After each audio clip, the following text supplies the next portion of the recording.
Excel, happy Sunday. Hope you all are well. Hope you all have a wonderful week. This commentary is very disturbing that I'm about to bring to you. It's coming out of Southern California. An African American female by the name of Stephanie Dowells, 62 years of age, married a man who was incarcerated for life. He received, I believe, about 4 life sentences for unaliving 4 people during a robbery. And I guess the main question that many of you will have, including myself, is number one, why would she marry a man that was never going to get out of prison? Why did this man have conjugal visits?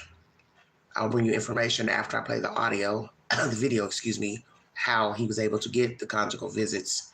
And should they be allowed now that this woman was strangled during a visit to her inmate husband?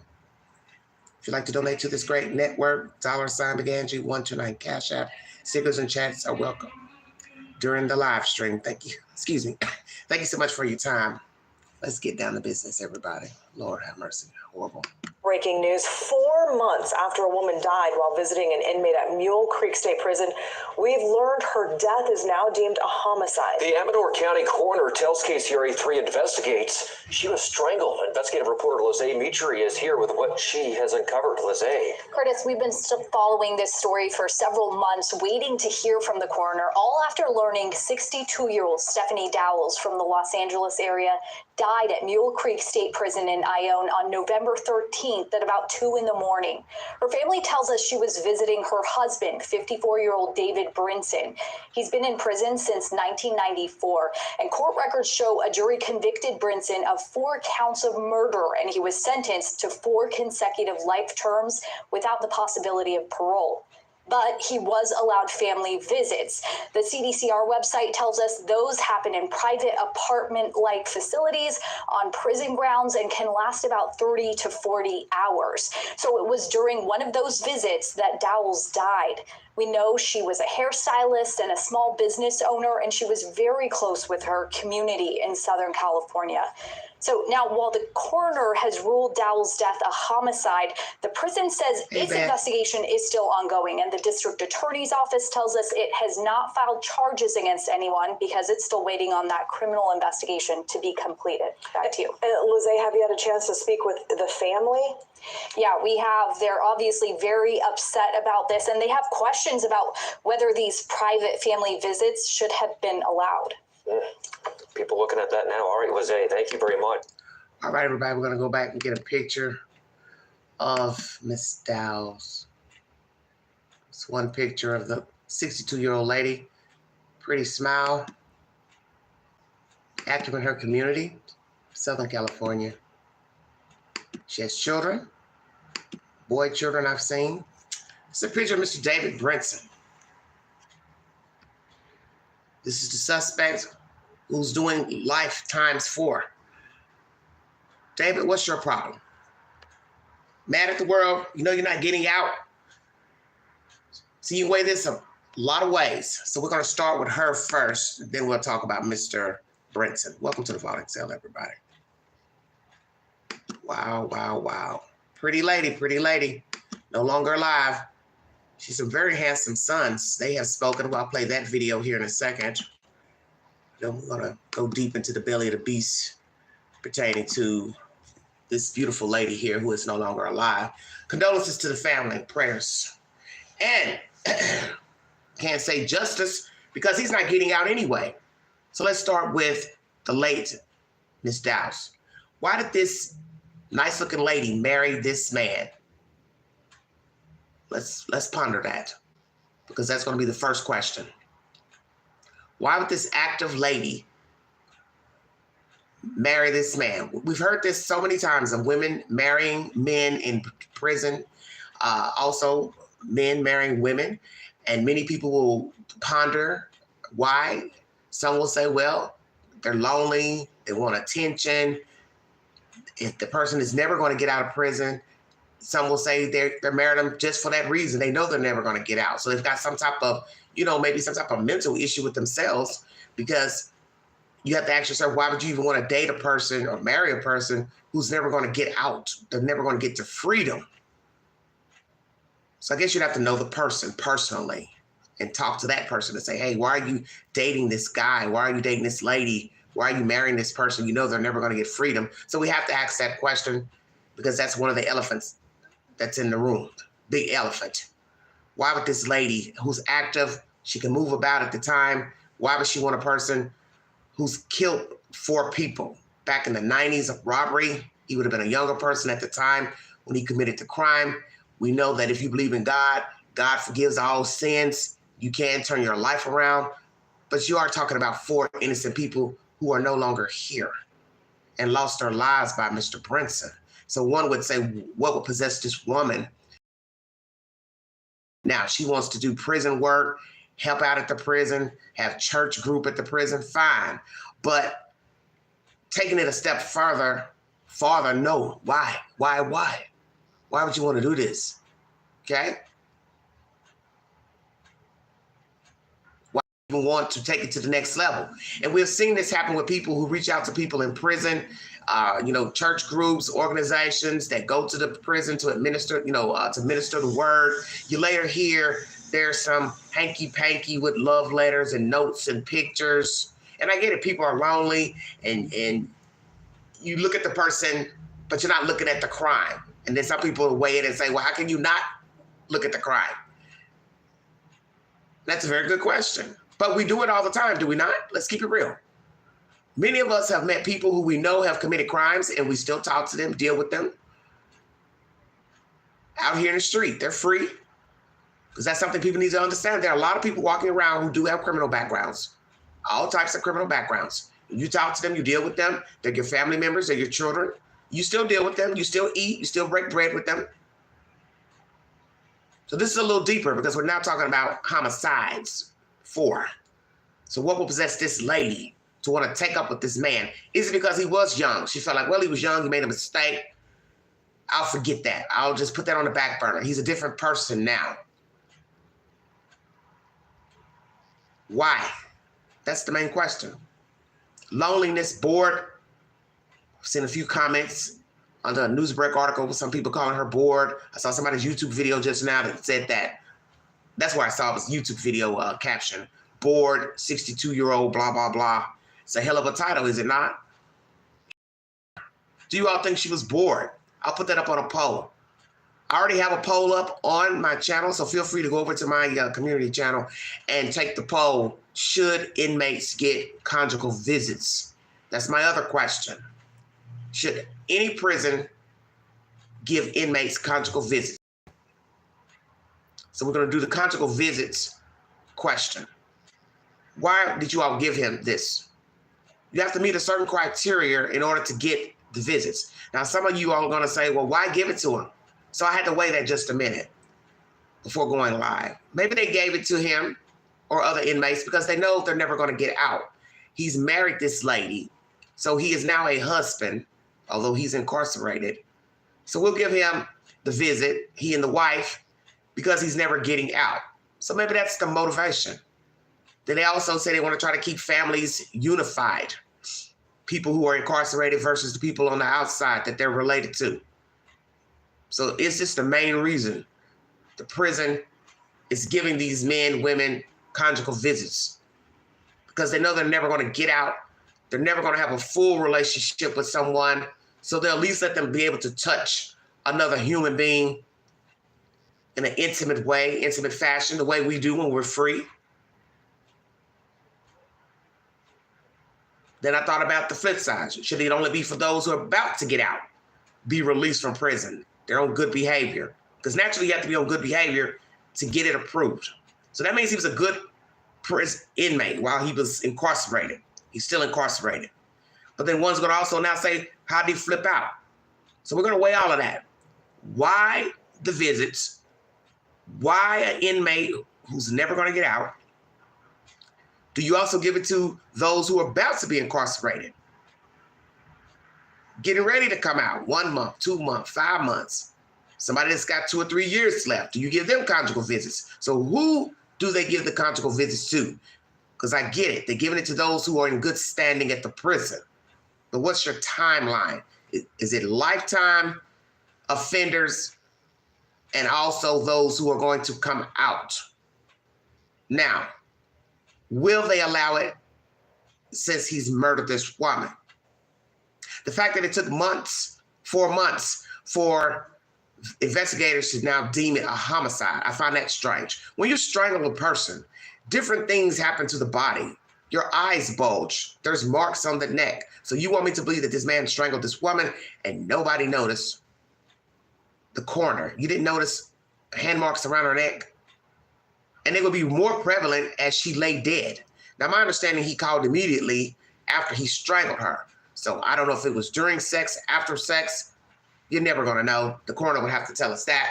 And what will Mr. Brinson tell us? Why he did it. So now let's talk about the inmate. Why did you do it?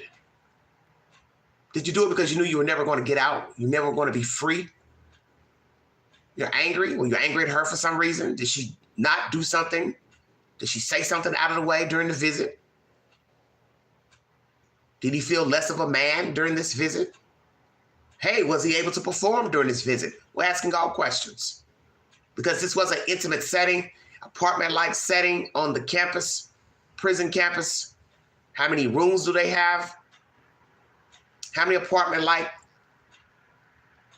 rooms do they have to offer inmates private visits? How many times are you allowed a conjugal visit? How many times had she been to the prison?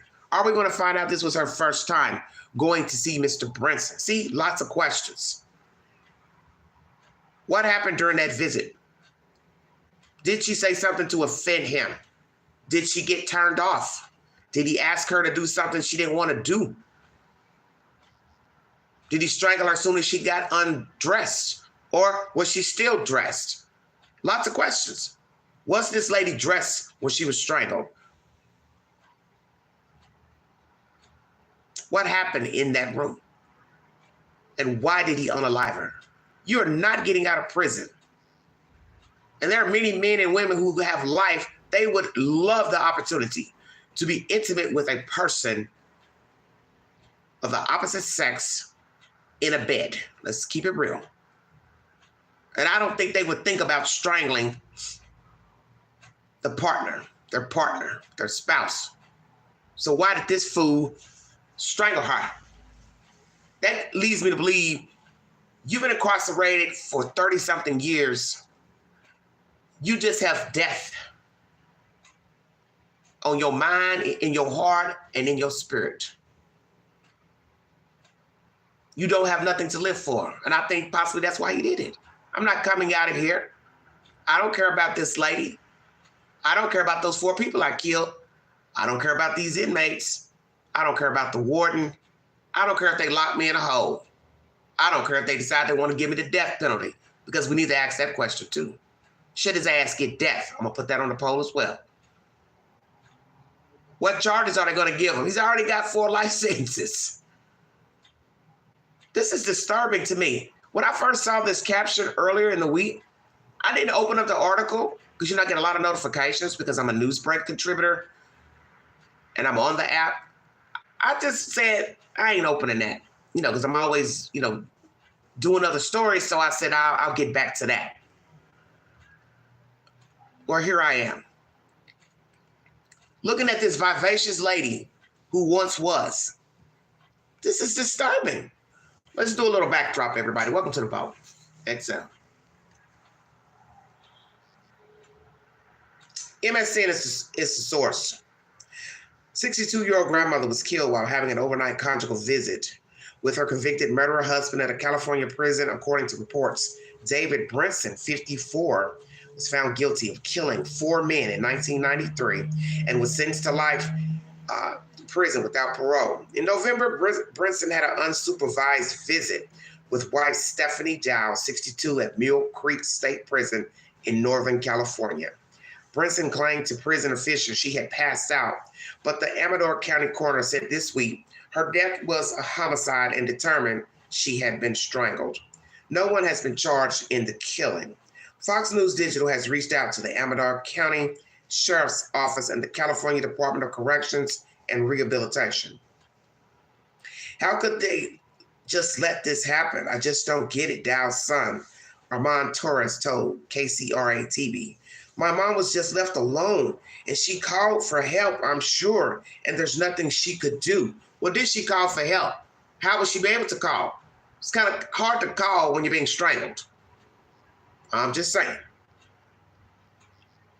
And it's going to be kind of hard to yell out because somebody's hands are around your throat. Did anybody hear anything in the rooms? Were there other people having conjugal visits in adjoining rooms? Because I'm assuming the rooms will be set up kind of like a hotel style. So did anybody hear anything suspicious in the rooms? Do they have anybody standing outside guarding the rooms in case something jumps off? See, lots of questions. Given the history that this guy has, we kind of wanted to know how it is even possible for them to be unsupervised. The CDCR told KCRA family visits are a privilege, and incarcerated persons must apply and meet strict eligibility criteria to be approved. Only those who demonstrate sustained good behavior and meet specific program requirements are considered. These visits are designed to support positive family connections and successful rehabilitation. Well, this does not apply to him. He's not getting out unless you all want to parole him. So how does he fit into the criteria of successful rehabilitation? Maybe the family connections, but not the getting him out. And he's definitely not getting out now because now he's killed 5 people. The prison's operations manual says prisoners on a family visit must present themselves 4 times in 24 hours, and unscheduled checks can be made at any time. But every effort shall be made to ensure the privacy of the inmate and their visitors, according to KCRA. I don't understand what I just read. The manual says prisoners on a family visit must present themselves 4 times in 24 hours and unscheduled checks. Okay, so that means the person has to make themselves visible, I guess, to a guard. So what was his schedule for the visit? Because they said 20 to 30 hours. No, 30 to 40 hours. So what was his time schedule? She was able to stay 24 hours, 26 hours, 35 hours, what? What hour did he murder her? Hour 1, 20 minutes into her walking in the door, what? The fact that they're saying prisoners on a family visit must present themselves 4 times in 24 hours in unscheduled checks. This is not good. This will lead me to believe that he killed her probably as soon as she got in the room. Brinson murdered her as soon as she got in. And then naturally, he went ahead and called because he has to know the protocol that somebody's going to knock on the door, ask him to peep out, however they do it. So he went on and got it over with. Ring, ring, ring. She's passed out in here. This is horrible. I talk about a lot of crazy stuff on this network. Children, men, women hurting each other, crazy crimes, low-rate crimes, petty crimes. This is a whole new level right here. This is a whole new level. And some people might blame her. Some people might say, hey, you asked for that. You went in a room with a person who's murdered 4 people alone, door closed, locked. What did you expect? So I'm going to put that on the poll as well. Did she ask for it? I know that's a horrible question, but somebody's going to say it because, you know, everybody's got their opinion. Let's hear from her sons, what they have to say. Oh, Lord have mercy. What a mess. What a mess. Dear God, this lady could be alive right now. This is what I talk about. Just like the pastor situation in Memphis. What did I say? You can put yourself in certain situations to get yourself unalive. Then somebody will say, well, it was her time. It was his time. Was it his time? Was it her time? Had you not met him and got tangled up with him, I'd say she'd still be alive. That's what I'm going to say. That's my personal take on it. Should inmates receive conjugal visits? Only 11 of you voted. 82 no. 18% of you said you're undecided. Okay. Wow. So I got to put up some more polls. Let's hear from her kids. CBS News is the source, everybody. Jesus wept.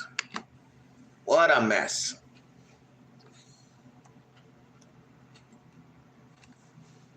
Unsupervised family visits. And one of those visits, his wife ends up dead. Your reporter Madison Keevy has the woman's family's plea to the prison make changes and give them answers. Love your grandchildren more than anything, and that's what hurts the most, is because we got some that's about 3 years old. They don't know, what's going on. It's hard to explain that to them. Stephanie Brinson wore many hats. Grandmother, mom, a volunteer who gave back to her community. It really hurt. She was a very loving person to a fault. She didn't care what your past was. She saw the good in everybody. Stephanie died during an overnight family visit at Mule Creek State Prison. She was there visiting her husband, David Brinson, sentenced to 4 consecutive life terms without the possibility of parole for killing 4 men in a Los Angeles robbery in 1994. She liked this guy and she trusted him, and unfortunately, it was her demise. According to the Amador County Sheriff's and CDCR, at some point in the middle of the night during their November visit, Brinson called the prison staff to say Stephanie passed out. 2 weeks later, her family was told something seemed suspicious about the case. Kind of suspected it was something weird going on because she was healthy. Her children's fears realized. The Amador County coroner ruled it a homicide. Stephanie was strangled. It's a very frustrating role because we know it was just him and her in the room, nobody else. No supervision, no phones. They take her phone, they take all her belongings. So she couldn't have called out. She couldn't call in. Her life is in his hands at that point. That's crazy. Her children want answers. Why an inmate with a violent history was allowed to have unsupervised visits at all? We took those questions to CDCR. They say protocol is that visits are determined by conduct while incarcerated, not convictions, unless an inmate has suspended privileges due to disciplinary actions, are on death row, or are convicted for sex offenses. We just want answers, what could be done, not even just for the sake of my mom, but for the future, for somebody else's mom, somebody else's wife. Trying to make a change. There are no charges for Stephanie's death, and Brinson has not been named as a suspect. He has been moved, however, to a facility in Stockton. Okay. Questions about a killer. A man sentenced to 4 consecutive life terms without the possibility of parole, but allowed to have unsupervised family visits. And one of those visits, his wife ends up dead. Your reporter Madison Keevy has the woman's family's plea to the prison make changes and give them answers. Love your grandchildren more than anything, and that's what hurts the most, is because we got some that's about 3 years old. They don't know, what's going on. It's hard to explain that to them. Stephanie Brinson wore many hats. Grandmother, mom, a volunteer who gave back to her community. It really hurt. She was a very loving person to a fault. She didn't care what your past was. She saw the good in everybody. Stephanie died during an overnight family visit at Mule. We're going to stop. Oh, hold on. Yeah, I want to get a picture of her. Hold on. Sorry about that, everybody. Okay, these are the sons. Very nice looking young men. Very nice looking children. Beautiful children she has. Let's ask some more questions. Oh, Lord have mercy. Will this prison, Mule Creek, stop all conjugal visits after this homicide? The fact that it was 2 weeks in when allegedly, the prison contacts the family because they had already knew something was not right. She was a healthy lady. So I guess they continue to investigate, and now we have the findings from the coroner that she was strangled. Mr. Brinson has not been charged, but he's been moved. Moved where? To a more stricter facility? Will he be locked down? That's another question. Will he be locked down? Privileges taken away. No phone access, no nothing. Just live like a regular prisoner. Will he have privileges taken away? Perhaps they'll lock him down. He only come outside 1 hour a day for exercise, sunlight. Will he get the death penalty if the state decides to charge him? Will he be charged? Okay, it's another question. Will he be charged? Would you date someone in prison who has been given life or consecutive life sentences? I will put up these polls after this live stream. How did the kids feel about their mother being married to an inmate? As you heard the son say, she didn't discriminate against people in their past, but this is a little more serious than somebody stole a buggy of stuff out of Walmart or check fraud, scamming people. We're talking about killing people. They didn't really go into detail in the article who he killed. How did the kids feel about it? How did she even tell her kids, hey, I'm dating this guy? I mean, just how do you tell somebody that? Hey, I'm dating this guy, he's locked up. Oh, wow, okay. We gotta ask why. Why this guy? Why this guy? Why Mr. Brinson? Okay?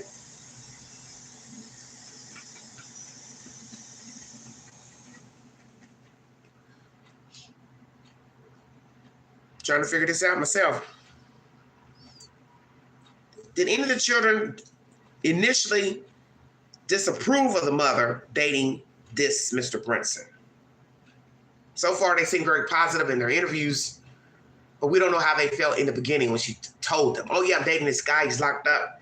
Then they asked, well, what is he locked up for? Oh, he's killed 4 people. Oh, wow, wow. Okay, Mom, I don't think that's a good idea. But I like him. Just saying. How did her friends and family feel about her dating and then marrying an inmate who's murdered 4 people? See, there's a lot to ask. They said she was active in the community, so that means I'm sure a lot of people knew she was married to an inmate who murdered 4 people. What's going to be the end result? Because this has to have a finale.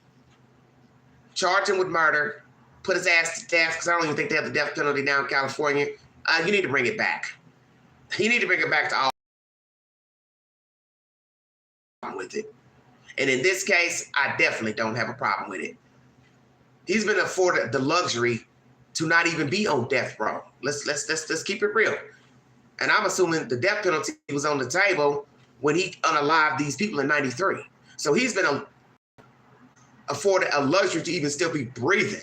The fact that he's been a model citizen to even get the conjugal visits, that's all questionable at this point, because how do you go from being a decent inmate, or let's just say you're abiding by the rules, so then you're dating this woman, marry her, don't know how long they were married.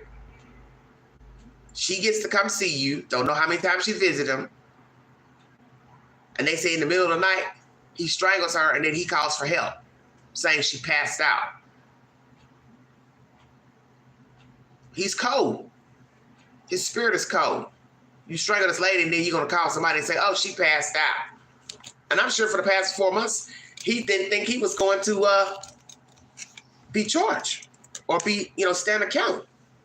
So that shows you his spirit is messed up. Yes, pent up rage. He's mad he's in there. I can't get out. I can't get free. And now you've brought me a little birdie for my pleasure.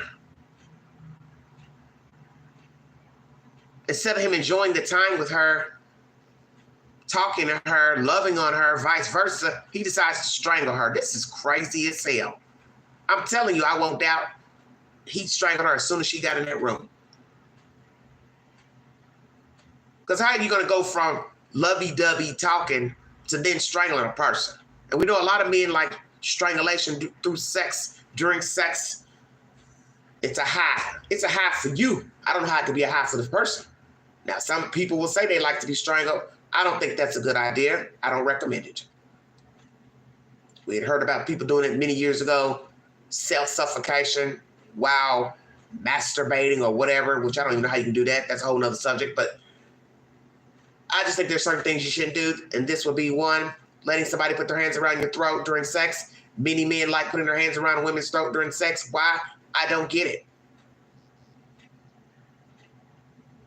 Is it fear? You like looking at fear while penetrating a person? This shit is stupid to me. The fact I'm even talking about this is pissing me off. Because I'm trying to figure out when did he do it. As soon as she got in, she sat down. She got in the bed, she pulled the clothes off. What? They were having sex, then he did it? Probably did it while they were having sex. The ultimate high. So I'd like to know how the body was found. Not trying to be macabre, but I'm just curious. What will he say in response to the murder of his wife, Miss Dowells? Will he own that he did kill her? Or he's going to say the coroner got it wrong? What will he say? And the fact now he's moved.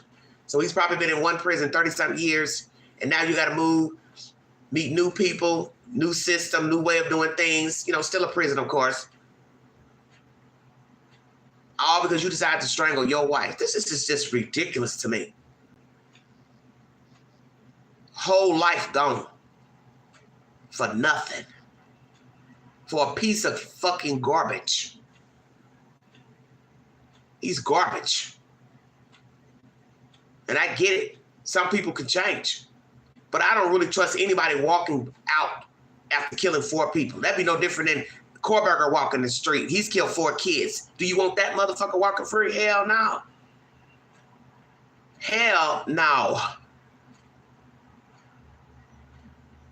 I remember years ago, there was a story out of Michigan of a black man who had murdered wife, murdered some family members, quite a few people.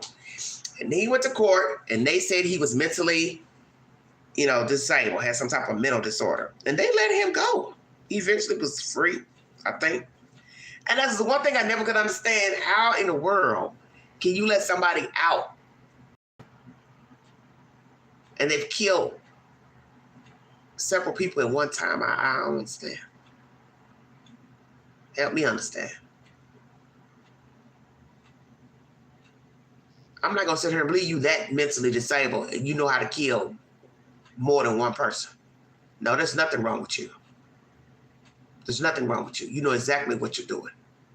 And use that mental card, But every blue moon, somebody falls for it, a judge. Oh, we'll put him in a mental institution. I think that's what happened. He went to a mental institution, they let him out. So here we have a black man sitting in prison for quadruple homicide, meets this lady some type of way. They date, marry. She goes to see him, and now she's dead. This is bad, bad, bad, bad, bad. Why? Tell me why. This lady, why did you want to be with this man? I'm curious.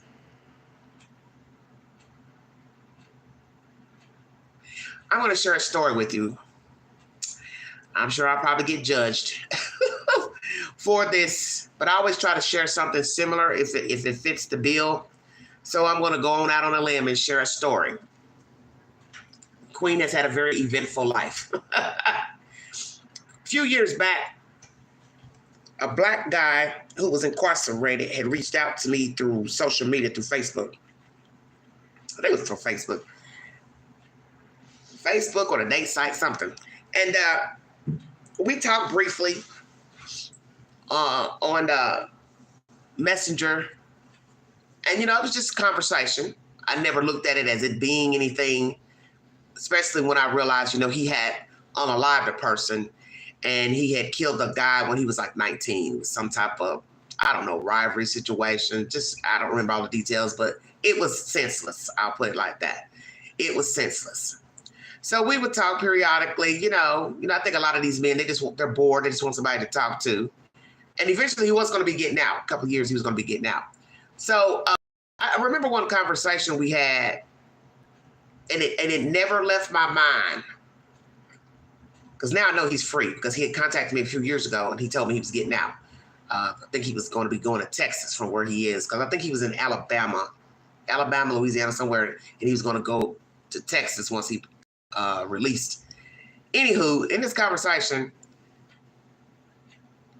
I asked him, did he think he was reformed? And I can't remember the answer. So I gave an example. I said, if somebody died in my family, you saw me crying, what would you do? He said,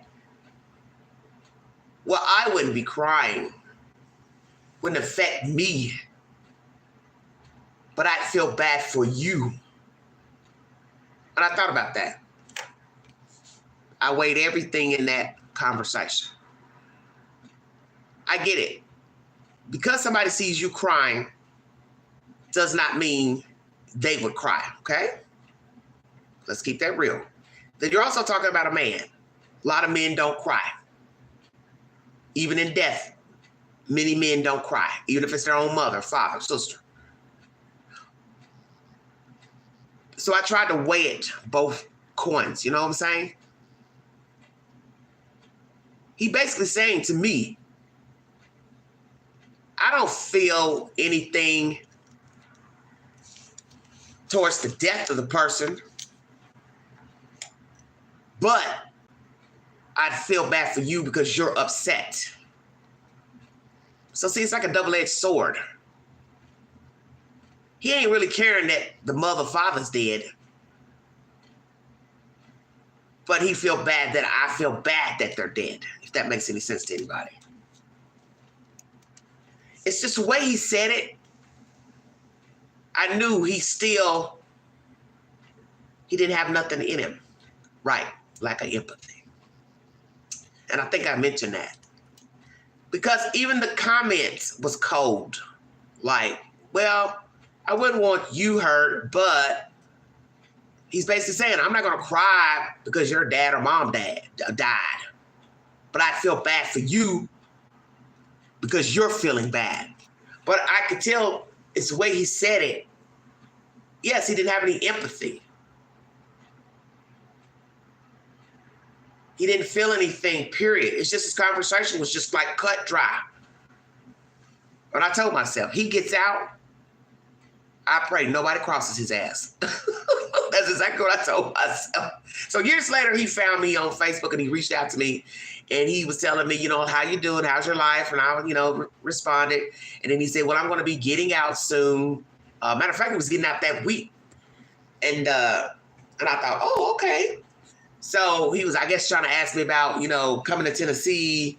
And I was thinking to myself, oh, okay, I don't know about that. But anyway, I think he was just, trying to fill me up, trying to see if I was going to say, yeah, come on down, come on and visit. I couldn't have done that because, one, I didn't have any type of rapport with him except for, brief conversations. But other than that, we didn't have anything. It was just, brief conversations. But I also had to remember he did take a life. And I don't think that he felt any empathy for that person, which I know he didn't because he let me know he didn't. And when I gave him a hypothesis, it was the same dry emotion. So that's not somebody's company I need to be in. And quite frankly, I've been around people as of late who have the same mentality, but to my knowledge, they haven't murdered anyone. Do you see where I'm going with that? See, this is what I keep trying to explain to people. You're walking by people who are 2 minutes from becoming a news story. They just ain't done the shebang yet. A lot of people like to try to figure out people and say who would do something, who wouldn't. I don't trust anybody. I know that anybody can be pushed to murder, can be pushed to violence. You let somebody hit the right vein, your ass will pop off. So don't ever say what you won't do. Because I'm sure many people incarcerated have said the same thing. I never saw myself here. I never thought I'd do this. I never thought I'd try to kill my husband. I never thought I'd try to poison my wife. But they did. But they did. Because as time goes by, you evolve, your mindset changes. And certain circumstances will change your mind, such as greed. Greed will lead you to murder. Greed will lead you to fraud. Greed will lead you to lie, steal, manipulate. Jealousy, same thing.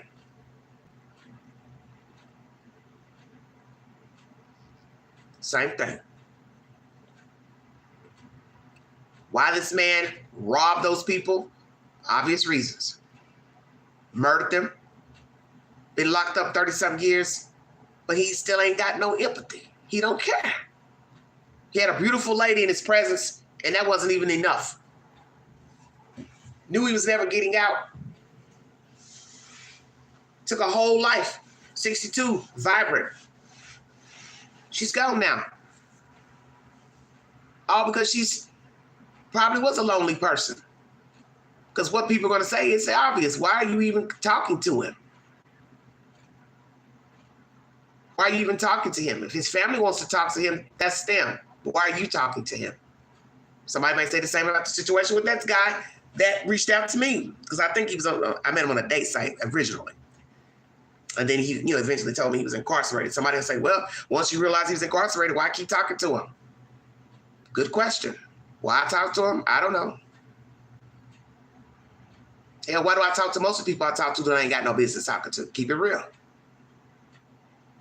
Because there are a lot of people who I've kept in my circle I've talked to, I didn't have no business talking to them either, and they're free.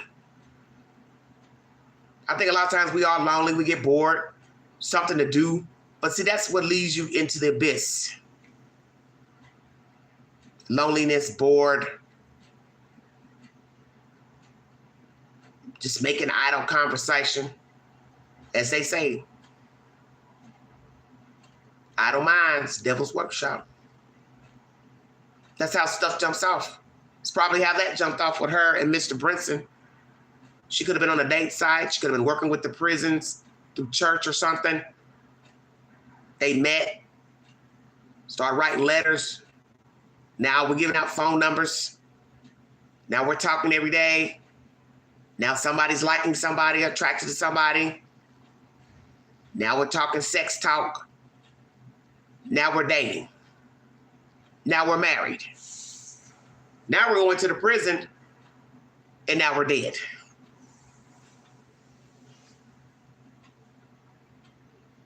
Seems cut dry, don't it? This lady's dead. And he's right where he wants to be, at home. Yeah, they're on date sites. They have phones in prisons, Angela. Have you not listened to any of the Queen's lives? They have phones in prisons. They have flat screens in prison. They do drugs in prison. They sell drugs in prison. They traffic drugs in prison. They have sex in prison. Anybody paying attention? And I know somebody's asking, well, Queen, how do you know all that? How you think I know? Talk to people in prison. They tell you these things. Like they said, we do everything you do, except we're not free. Okay? So yes, they have phones, they have iPads. You can go to jail right now and get access to an iPad. They have iPads in jail so you can talk, order movies. Yes, baby, we're in a new world. AI-generated Elon Musk Facebook world. So this is why people in prison and jail know everything going on just like what you know what's going on. They know what's going on in the street. They know who the president is. They know everything. People talk. People call people, the people, they get access, money on the books. They call people, see what's going on. They got internet access. It's all the same. Only thing is they're not free. They swap commissaries. They do all type of shit in there. My message to anyone is the obvious. You need to be careful of the company you keep. We talk about this all the time on this network. She could have easily met somebody right out here and got strangled.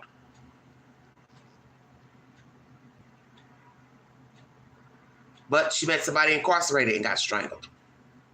That's why when most people see the article, it's hard to even believe it. When you see the title, you're looking like, what the hell is this? Huh? How'd she get strangled? How'd she get strangled in prison? That's the first thing I said when I first saw the title early in the week. I said, oh, Lord, I ain't opening that. I said, I ain't opening that, but my curiosities, they said kill the cat. I had to open it. I said, oh, yeah, I'm going to bring a video about that. Once again, prayers and condolences to her family. Now, the next question. Will the sons sue Mule Creek Prison? Yes, they should. Yes, they should. Because you have to use common sense. You are dealing with violent offenders. It does not matter that they've been there 10 years, 25.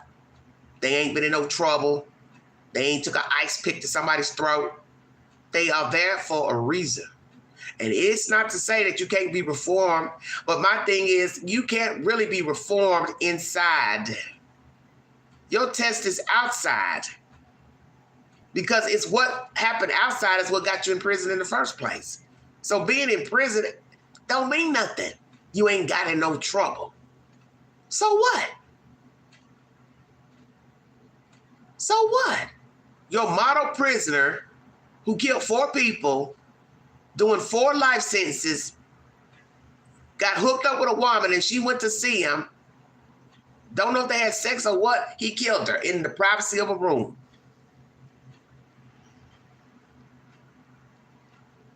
Don't get much deeper than that.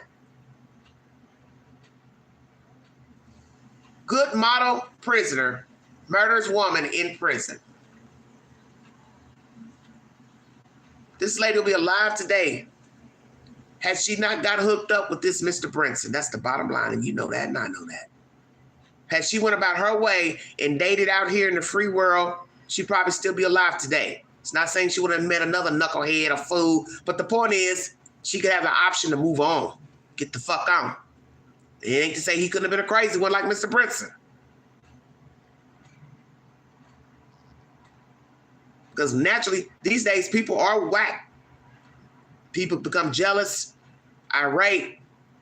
They're on drugs, they get drunk, get crunk. Next thing you know, yeah, they're strangling you, beating you up.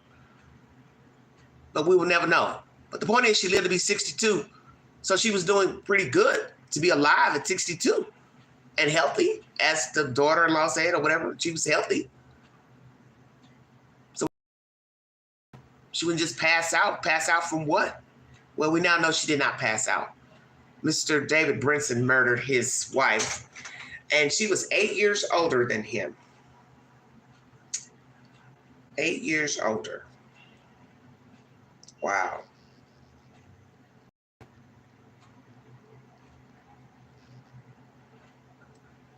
I'm going to show you a picture of a prison. Just a picture they got in an article. Look how crazy the life is inside of a prison. You've got those doors, which would be the cells, okay? But look below on the ground level. Those are bunk beds showing you that they're overcrowded. Naturally, they hang sheets and shirts on the side of the bed as to have privacy. But this is what prison life is about. Overcrowded. No privacy. Bunch of men looking at men. And yes, men have sex with men in there. It's supposed to be not allowed, but if a guard can have sex with an inmate, get pregnant, she gets pregnant. Nurse, she can get pregnant, have sex with a guard. I think inmates would definitely be having sex with one another. Not to get off topic.